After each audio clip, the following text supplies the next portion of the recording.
دوی به په خپل قول کې ډېر ښه کلمات کارونکي وي.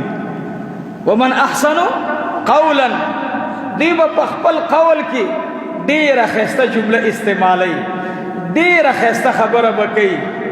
او بیا د دې ټولو ښایستو خبرو نه الله وایي ښایسته خبره چې الله وایي ما ته خوښه ده نو هغه څه دی؟ ممن دعا الی الله، چې دوی ما ته خلق را وبلي. خدای ته په دې خبرو کې خوښه خبره شته دی. کومه خبره ده؟ دعا الی الله، چې بلی دوی الله ته خلق. خو ګورئ یوازې بلنو باندې کار نه کېږي.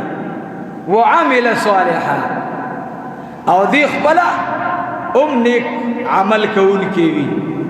نن دا خطاب ما تم دی، نن دا خطاب پیر صاحب تم دی، نن دا خطاب تبلیغی صاحب تم دی، نن دا خطاب مجاہد صاحب تم دی، نن دا خطاب عام چې یو مسلمان په ګاډي کې بل ته ښې خبرې کوي هغه تم دی. او الله وی د دې آداب هم زده کوي. آداب به څه وي؟ ته به ورته وګوره مونږ ټول مسلمانان. وقال انني من المسلمین، مونږ ټول مسلمانان یو، بېشکه زه مسلمان یم.